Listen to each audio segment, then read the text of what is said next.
Assalamualaikum warahmatullahi wabarakatuh. Alhamdulillahi rabbil alamin. Wa bihi nasta'inu ala umuri dunya waddin. Allahumma salli wa sallim ala sayyidina Muhammadin sayyidil anbiya'i wal mursalin wa ala alihi wa ashabihi ajma'in, amma ba'd. Segenap puji beserta syukur kita persembahkan kehadirat Allah Subhanahu wa taala. Selawat beriring salam keharibaan junjungan kita Nabi besar Muhammad sallallahu alaihi wasallam pada keluarga dan sahabatnya sekalian. Yang kami muliakan orang-orang tua kami, bapak-bapak dan para guru-guru kami, sidang jamaah yang dimuliakan Allah Subhanahu wa taala. Baiklah, pada malam ini sedikit kita tinggalkan dulu berkaitan dengan ilmu faraid. Tapi kita lihat sedikit tentang biasa kita lakukan yang ini di dalam keluarga, yaitu berkaitan dengan masalah nazar, atau dalam bahasa Aceh kepunan kaoi.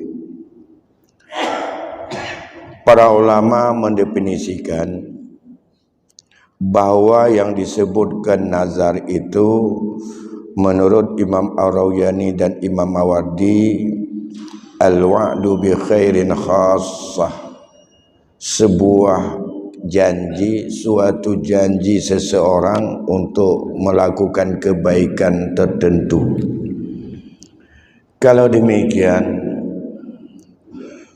prinsip daripada nazar itu adalah sebuah janji untuk kebaikan, yang kebaikan itu dalam semua sisi. Sementara di antara ulama yang lain mendefinisikan al-iltizamu mukallafin, bahwa sebuah atau sesuatu yang diberatkan oleh seorang mukallaf sebagai bentuk untuk mendekatkan diri kepada Allah, dan yang dilazimkan itu bukanlah perbuatan-perbuatan yang wajib ain menurut dasar hukum agama. Produksi Kamu Bandung, maka dalam hal ini apa saja yang sifatnya adalah melazimkan diri untuk melakukan sebuah aktivitas perbuatan yang sifatnya perbuatan itu bisa untuk mendekatkan diri kepada Allah, dan perbuatan itu bukanlah wajib ain walaupun dia itu bersifat wajib kifayah menurut ketentuan daripada asal syarak. Kalau demikian, apa saja yang sifatnya melazimkan diri, yang ia tidak ada nilai qurbah, tidak ada nilai untuk mendekatkan diri kepada Allah, itu bukan nazar dalam pandangan agama.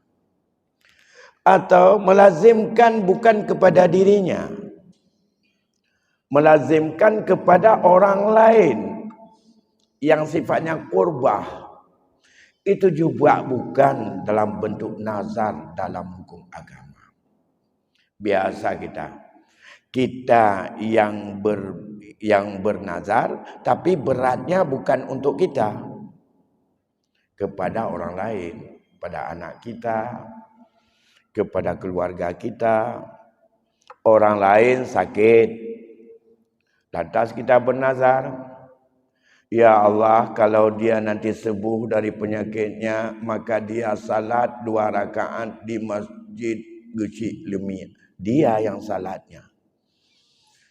Dia ulun takitnya, yang pulih itu dia semayang 2 rakaat kudi bak masjid Geci Lemia masjid. Di ulunnya baiklah masjid Geci Lemia, nama panggul yang kerja kadang-kadang. Yang hana wajib. Karena menglazimkan sesuatu yang sifatnya qurbah kepada Allah. Tapi bukan untuk dirinya. Tapi kepada orang lain. Juga masuk. Tidak dianggap sebagai nazar. Yang kedua, dengan kata-kata yang sifatnya itu adalah tidak sebagai yang ditentukan secara fardu ain. Yang qurbah itu bukanlah kewajiban ain menurut asal agama.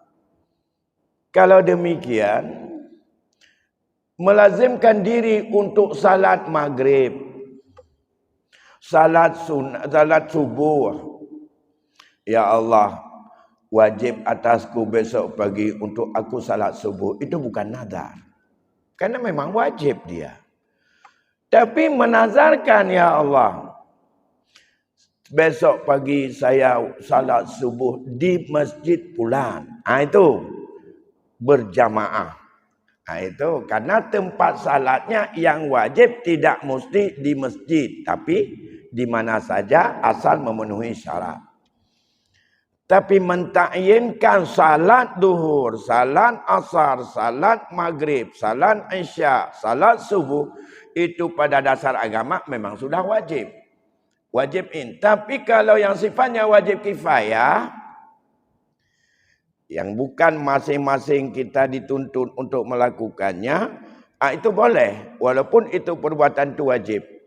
Ya, satu. Kemudian dengan kata-kata tadi qurbah. Sesuatu sifatnya maksiat. Atau itu sifatnya adalah tidak dianggap kebaikan dalam agama, tak masuk. Bernazar untuk dia mau minum khamar. Ya, misalnya.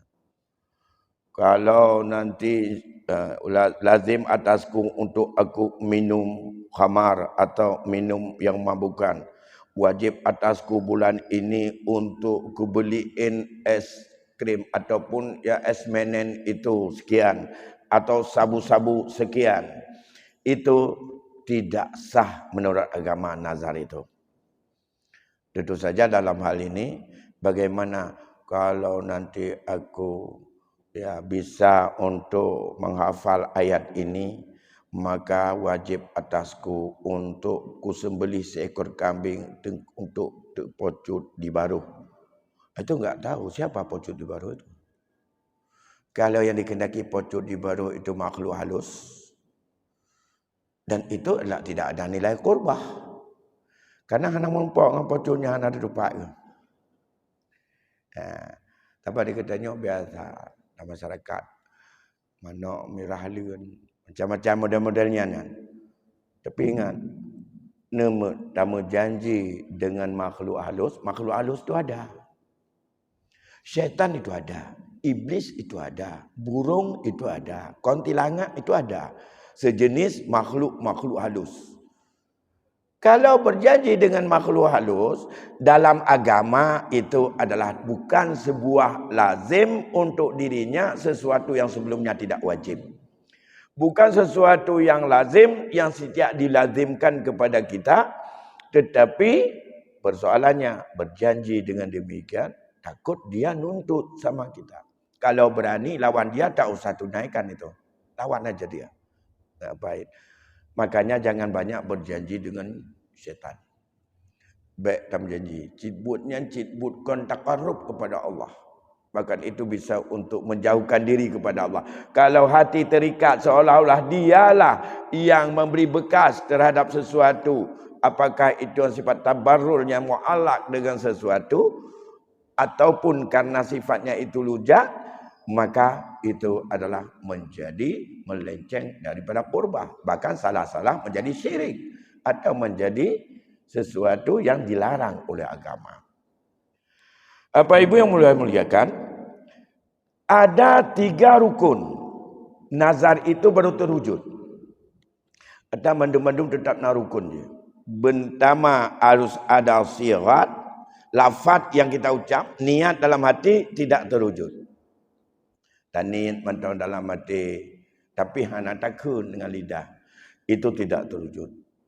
Tapi lafaz itu harus untuk diucapkan. Lafaz apa dipakai? Apa saja kata-kata yang dikeluarkan yang nilainya dan maknanya atau mufhumnya orang yang dengar dan kita yang ucap itu untuk melazimkan diri, itu kaul. Itu nazar. Apakah nazar itu memang sudah kata khusus? Atau alayya, atau kewajiban, atau lun-kon dalam bahasa Arab, dalam bahasa Aceh? Menjadi kewajiban pada aku untuk kulakukan pulan misalnya. Asal setiap kata yang mengandung makna melazimkan diri, mewajibkan diri, memastikan diri melakukannya, itu disebut dengan sirat nazar. Oleh karena demikian, andai kata seseorang melazimkan sebuah atau suatu qurbah, suatu amalan baik, tapi tidak diucapkan, hanya di dalam hayalan, dalam ingatan, dalam niat, itu belum sah menjadi nazar. Ya. Kemudian yang kedua, syarat orang yang bernazar. Rukun yang kedua, ada orang yang bernazar. Ia seorang muslim. Yang pertama, atas kemauan sendiri. Dan ia orang mukallaf. Seorang muslim. Dan ia itu atas kemauan sendiri. Bukan karena paksaan orang lain. Dan ia itu orang yang sudah balik dan berakal. Kalau orang gila, suka-suka dia ngomong, itu enggak pegang hukum. Enggak wajib atas dirinya. Karena nazar ini menjadi kewajiban tambahan bagi kita kalau sudah sah sebagai nazar. Bahkan dalam konteks hukum faraid, ini adalah merupakan hutang dengan Allah kalau sifatnya itu material. Yang harus dibayar lebih dahulu dibandingkan dengan hutang dengan manusia kalau dalam mazhab Syafi'i. Tapi kalau dalam mazhab Maliki dan Hambali, itu lebih didahulukan hutang dengan manusia dengan hutang dengan Allah. Salah satu hutang dengan Allah adalah kafarat atau nazar. Ya.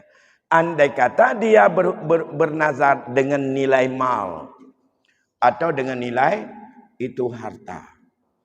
Tapi kalau nazarnya adalah bersifat dengan ta'abbud seperti salat. Tapi kalau ditakyinkan dengan tempat-tempat tertentu, butuh biaya juga. Untuk hadir dan berangkat kepada tempat-tempat tertentu itu yang sifatnya qurbah. Kalau demikian, ya, asal bukan kafir, ia sah untuk bernazar. Yang kedua, orang yang mahjur. Orang mahjur ada dua. Ada kala muflis, ada kala safih. Atau anak kecil. Orang mahjur, muflis atau safih. Kalau muflis, orang yang lebih banyak dibebankan hidupnya dengan hutang. Dan hutangnya lebih besar daripada kemampuan ekonomi atau aset serta kekayaan dia yang ada. Dia itu muflis. Orang muflis tidak sah bernazar andai kata sangkut pautnya dihubungkan dengan harta. Dan ia sah andai kata bukan menyangkut dengan harta. Begitu juga seorang yang muflis lain, yaitu orang yang mahjur, dihajar, ditahan, ia itu tidak diberikan kebebasan menggunakan hartanya, adalah orang safih. Walaupun menurut dia nafsunya itu betul penggunaan duit, penggunaan harta. Tapi kalau dilihat menurut agama, ia menggunakan harta bukan menurut yang sebenarnya. Dianggap dia mubazir dan buang-buang harta yang tidak ada perlu. Bahkan itu disebut dengan orang-orang yang safih. Dan kita menjadi orang yang mubazir. tidak pandai menggunakan duit. Duit tidak ada, tapi yang dibeli yang enggak pernah ada manfaat, baik dirinya maupun orang lain. Misalnya begitu ada gaji 10 sampai dengan 200,000 beli bonbon ataupun beli karet duk bajarau ya. Adanya bagi-bagi ke orang-orang, dia orang yang bagi pada perleh. Kan untuk pakai, bukan ada manfaat. Pada adiganya di rumah nak apa pajo. Berhana engkau nak ambil.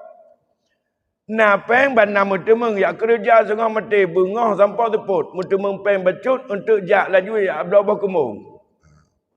Ube napeng gaji atau orangnya ablah kemung mandu. Yang bagi-bagi dia ke orang. Ataupun dia ablah kemung donginan. Betul le. Jangan berlah. Yang beng bomlah kena dengar niat. Nyu ngamblau berhana. Ngan bayar hutang anak ngamblau bau kembung untuk betul-betul nah. Yang termasuk dalam orang itu mubazir dan masuk dalam kategori adalah orang-orang yang safi dan itu termasuk orang yang mahjur alaih. Orang mahjur bernazar dengan nilai uang, dengan nilai harta itu tidak sah. Karena bukan orang yang pandai menggunakan uang. Nah, kemudian begitu juga anak kecil, orang gila itu adalah yang sifatnya adalah harta tidak boleh dan ia tidak sah. Yang ketiga, al-manzur, apa yang dinazarkan. Syarat yang dinazarkan itu objek nazarnya adalah qurbah yang tidak tertentu. Satu mendekatkan diri yang belum ta'yin sebagai ain ataupun fardu ain kepada dirinya. Kalau demikian boleh yang sunat. Apakah fardu kifayah? Salat duha misalnya. Salat berjamaah. Kemudian banyak lain-lain. Itu sifatnya ibadah. Puasa Senin Kamis. Misalnya apalagi yang menyangkut dengan ibadah. Salat tahajud.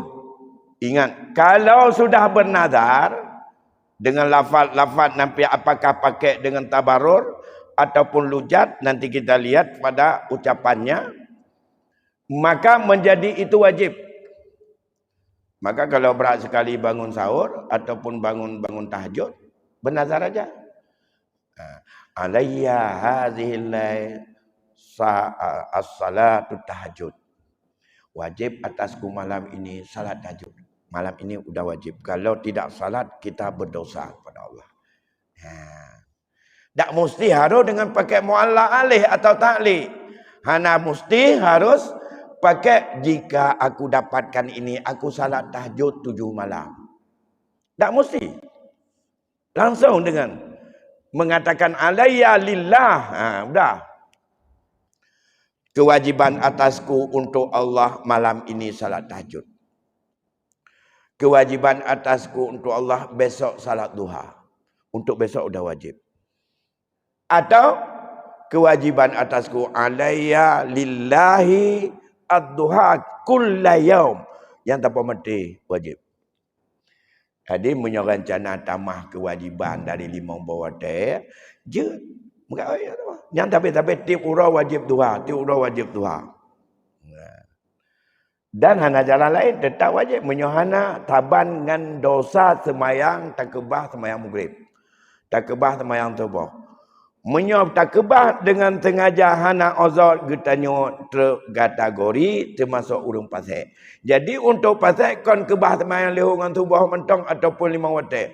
Yang kata wajib aturan lehnya hana tapubut menjadilah dia menjadi orang pasai. Ini beda dengan yamin, beda dengan halal, beda dengan sumpah. Sumpah menyotalangkan cara dia terbaik kafarat. Yohana ada tanpa wajib langsung wajib. Yang ada kewajiban apalagi qurbahnya sifatnya ibadah. Oleh karena demikian tanpa dibuat mu'alla alaih boleh itu atas nama qurbah. Namun yang sifatnya tidak qurbah maka itu haram bernazar. Yang kon kurbah, yang tidak sifatnya itu untuk mendekatkan diri kepada Allah, yang hukum haram. Misalnya, wajib atasku salat dengan tetap berhadas. Yang haram. Nah, wajib atasku salat bersama aku tanpa mandi junub. Atemu junub katanya kancana semayang ngan junub menan. Yang haram hukum. Atau alayya syarbul khamri, wajib atasku minum khamar. Nyan but-but yang haram, but-but yang hana nilai ibadah, nyan mandum haram. Maka hukum katanya bernazar juga adalah tidak baik, bahkan hukumnya itu adalah tidak qurbah, dan hukumnya itu adalah perbuatan-perbuatan yang dibenci oleh agama. Kemudian kalau yang dikatakan tadi harus dengan yang sudah sesuatu yang wajib ditentukan oleh agama, misalnya dalam masalah harta, maka jangan yang haram. Misalnya masalah hutang piutang. Ya. Gemutang di orang. Wajib atasku nanti ku kembalikan utang ini tambah 50,000. Yang haram. Kenanya dia ke riba. Ya. Dengan katanya, ini cak utang 1 juta, bayar 1,200,000, haram. Tak mengkawai. Tak mengkawai. Ya. Menyawa Nabi pendra 1 juta, wajib atasku ku kembalikan 1,200,000. Yang haram. Ya. Yang gekun le orang yang putang. Ya, wajib atasku untuk aku terima 1,200,000. Tapi menyaga mekau le orang yang terima hutang dalam bentuk kirat. Tapi kan utang pen, tapi utang modal untuk gemu dua laba. Gekun le orang yang mutang. Andai kata aku nanti sanggup aku lunasi tepat waktu, maka lazim atasku ku tambah sedikit untuk sebagai rasa terima kasih. Gemkau Israel. Nyanjut. Karena dituntut dalam agama, andai kata kamu bayar hutang, hendaklah lebih bagus daripada kamu berhutang. Sebaik-baik orang yang berhutang adalah orang yang baik saat membayar hutang. Baik menjanji awal. Tetapi gemeka oi kera gemiana rezeki long ku tamah bacut ke ganyan ku bi sedekah long ke yang sekian. Dia. Ya, karena sifatnya orang yang bayar hutang, tapi baik getanyo yang putang meka oi, bagi meka oi ganyan. Orang yang mutang ge pelazim draga, tapi baik dengan sebab mutang tapi ada mana laba, ada keuntungan. Tentu saja sifatnya hutang itu adalah untuk ditukar ataupun untuk dijalankan sebagai proses untuk mencari keuntungan sebagai modal dalam akad kirat. Kemudian sedikit lagi ya, menyangkut dengan masalah KO ini, nazar dalam agama ada 2 macam. Yang pertama disebut dengan nazar tabarur, atau KO itu untuk kebajikan. Yang kedua ada disebut nanti nazar lajat. Nazar lajat itu adalah mengharamkan atau melarang diri melakukan sesuatu atau mewajibkan pada dirinya untuk tidak melakukan sesuatu. Pada nazar lajat nanti lebih banyak kadang-kadang sifatnya hampir menyamai dengan hukum yamin atau sumpah. Yang sifat tabarur ada 2 tadi. Yang pertama, nazar tabarur tanpa ada dihubungkan dengan sebab apapun. Tanpa dikaitkan dengan apapun daripada sesuatu, lantas dia langsung melazimkan diri dengan sesuatu amalan yang baik. Itu tabarur. Yang pertama, yaitu misalnya ia untuk menuntut sebuah kebaikan, atau untuk mendekatkan diri kepada Allah tanpa menggunakan dengan sesuatu sebab dan itu sifatnya tunai, seperti dia katakan lillahi alayya bulan, lillahi alayya salatu tahajud fi hadzal lail. Nya kahana sebab apa? Hana yang ditaklukkan, hana yang dikaitkan dengan salat itu. Tapi lillahi alayya, milik Allah atasku untuk melakukan salat duha. Atau milik Allah atasku untuk puasa Kamis misalnya. Kalau sifatnya harta juga sama. Alayya li fulanin kada. Wajib atasku untuk si fulan itu sekian. Atau 1 juta dalam bulan ini. Ya. Sedangkan dia tidak pernah berhutang. Dan dia tidak meniatkan itu adalah sebagai hibah. Dan itu maka tambahlah wajib katanya untuk tabi. Misalnya begini. Kita kalau tidak memberatkan diri kadang-kadang lupa untuk melakukan sebuah kebaikan secara kontinu. Padahal kita sanggup. Misalnya ada anak yatim yang di dekat rumah kita. Yang katanya ada takalan baru sayang tu. Ada anak kalian, anak sayang tu. Watai ceritakan baru timbul wurah tu. Kalau enggak diceritakan, kita tidak mau. Bagaimana supaya tiap bulan kita sanggup untuk memberikan. Menjadi sebagai beban yang harus kita lakukan. Bernazar aja. Ya. Alayya lakum kaza kulla syahrin. Atasku untuk kamu sekian setiap bulan. Nyan hiji hilakehan tanyong tan. Takun kedua tu. Kewajiban atasku untuk kamu dengan khitab adalah 500 atau 50.000 tiap bulan. Selama kamu dalam pendidikan.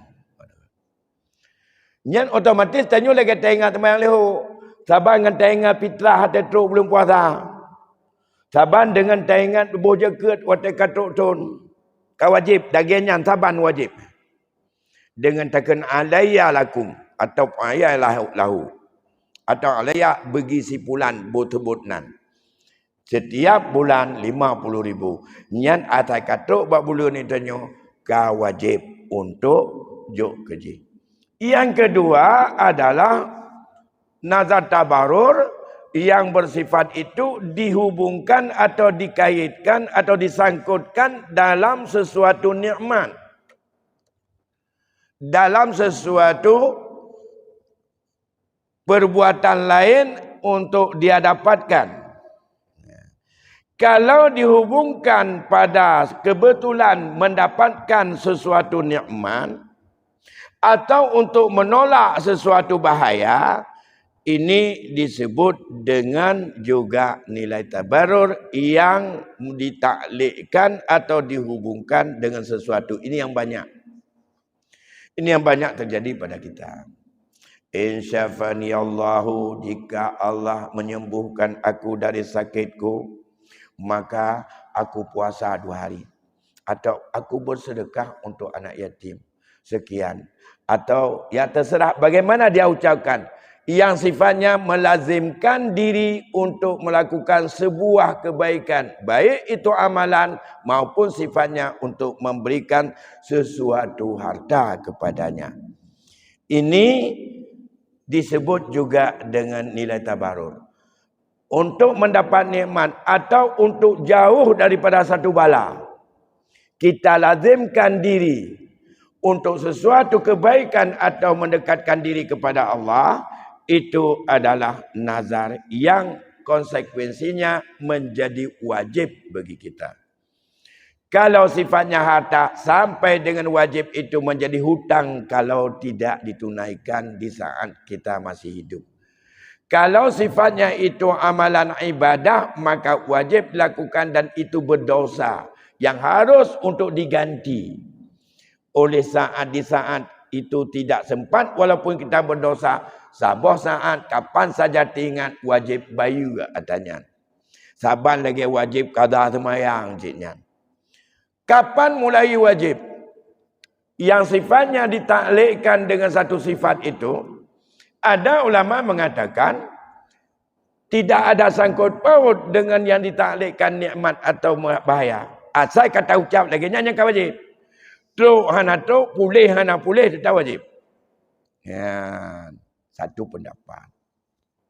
Tapi pendapat yang kuat lain mengatakan kapan wajib? Saat terjadi apa yang dihubungkan dengan nazar tadi.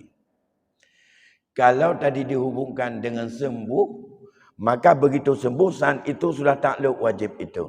Walaupun wajibnya itu muasa. Artinya bukan itu wajib, langsung waktunya. Masih ada kesempatan kapan harus lakukan. Tapi karena sifatnya muasa lagi kita wajib jak wajib, maka sifatnya itu adalah andai kata tempat belum ditunaikan. Maka itu menjadi utang dalam zimmah yang sampai urut akhirat bermasalah. Yang harus kalau sifat harta itu adalah ditunaikan dengan jalan membayar hutang itu, hutang dengan Allah. Saban dengan sidra orang takluk wajib hajinya saat ia sudah memenuhi syarat istita'ah. Istita'ah itu adalah saat kapan istita'ah dalam hidup kita. Saat itulah takluk wajib. Jadi ada orang mengatakan dulu dalam sebuah hadis, andai kata seorang yang sanggup haji, tapi ia tidak mau berhaji, maka dia itu tidak boleh menjadi wali nikah anaknya. Itu part kedudukan geken pasek. Dia sudah memenuhi syarat untuk wajib haji, tidak mengakui bahwa dia dirinya sudah wajib haji. Bukan berangkat ke haji, tapi sudah wajib yang penting. Beda dengan kondisi hari ini. Ini katanya ada yang orang mengatakan hana wajib li haji punya umur kalau 25 tahun 40 tahun kena payah 70 tahun. Itu sifatnya adalah dengan hana wajib hajinya tapi dikatanya karena wajib kon uronyo bukan hari ini kita wajib haji. Kalau mau dihitung kemampuan kita bukan hari ini. Kapan juga? Kalau cukup untuk biaya perjalanan, cukup untuk biaya makan di perjalanan, cukup biaya kepada keluarga yang wajib nafkah kita tinggal selama kita tidak ada, bukan hari ini rata-rata. Sudah 2000 dulu, sebelum 2000, bahkan tahun 90 ada yang sudah wajib haji. Rumah nah, kedai nah, cuma bak dah fikir punya tapu belon tu tahu dia ngampun tak minta rezeki handa bu beloi le menyo dalam hukum dah sai ke mana pu belon mandum tep masalah wai dia fikir tu minta rezeki lo kan gebida Allah itanya kan lagi apa mapat menyo menan wajib haji sejak dulu sudah tapi belum kita daftar untuk haji dia tsunami dah daftar you tunggu oleh covid lah oleh covid you tunggu berpuluh tahun dipegang itu adalah sifatnya itu duniawi, sifatnya itu baharu. Apakah dengan wajib kalau dia anggap ini haji tidak mungkin dan untuk dilakukan, apakah wajib umrah? Sebab sekarang begini, ada yang berpendapat Yohana wajib lejak wajib waron. Pakon. Ai ni pre berpelutun, menyota kedi punya berpelutun teh jino 60 berarti itu ada mau 80 mana mungkin ini jali. Mana wajib umrah mentau. Tidak. Karena Allah yang mewajibkan itu haji. Di saat melakukan haji adalah melakukan umrah. Wa atimul hajja wal umrah. Menyohana wajib haji, hana juga takluk wajib umrah. Ya. Cuma menyokata jak orangnya pubuk umrah, hana gugur haji. Itu yang kedua. Kewajiban haji tidak gugur. Ya. Kan dengan hana sanggup tabah, berarti wajib. Menyohana wajib haji, umrah hana wajib. Menyana pendapat orangnya mengatakan hana wajib lewaji orang-orang yang mampu tahun kaummu. Yang kalau enggak, orangnya najak, orangnya mampu. Coba buka fikir lagi, kapan kemampuan kita? Coba ingat-ingat ke belakang. Orangnya Atau tahun 90 dulu dah mampu. Mana jajak elek. Ladung alasan mentau muda. Tahai dapat timang dia tahu. Padahal itu kewajiban.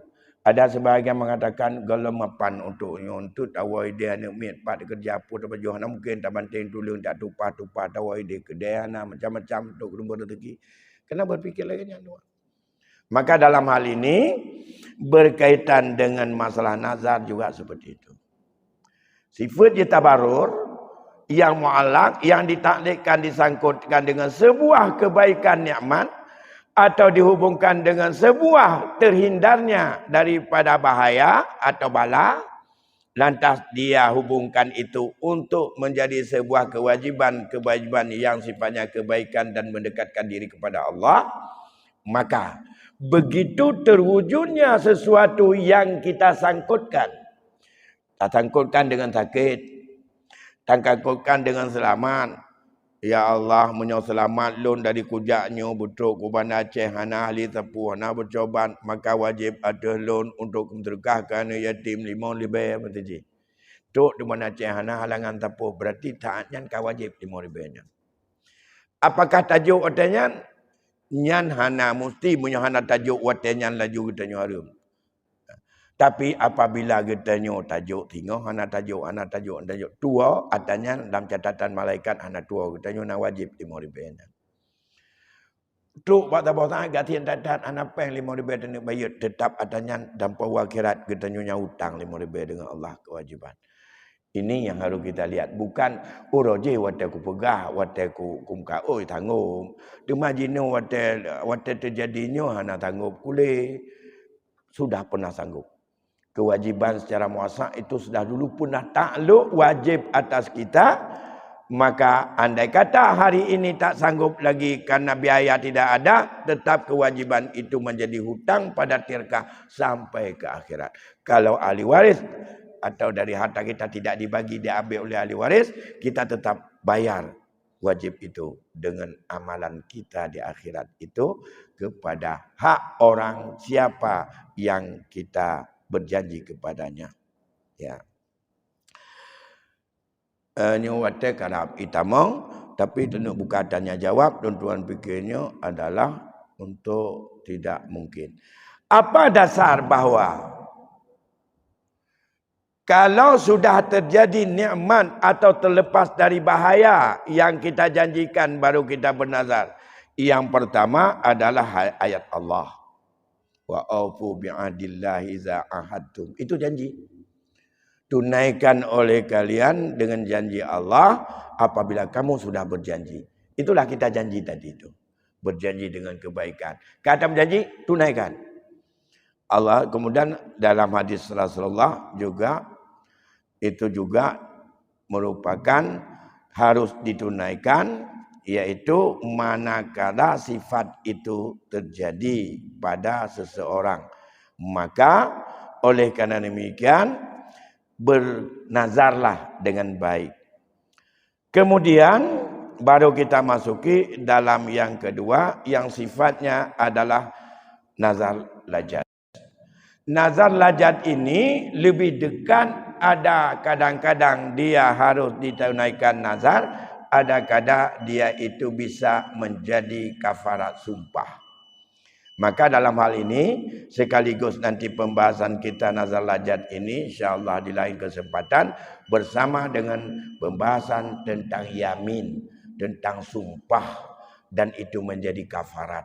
Apakah menunaikan nazar, apakah dia wajib keluarkan kafarat menyangkut dengan masalah nazar yang sifatnya untuk menegah diri dan ingin untuk menghalang diri daripada melakukan sesuatu itu yang insya-Allah kita lihat pada malam yang lain. Demikian barangkali malam ini karena waktu Isya sudah masuk. Lebih kurang saya mohon maaf atas segala perhatian, saya ucapkan terima kasih. Wassalamualaikum warahmatullahi wabarakatuh.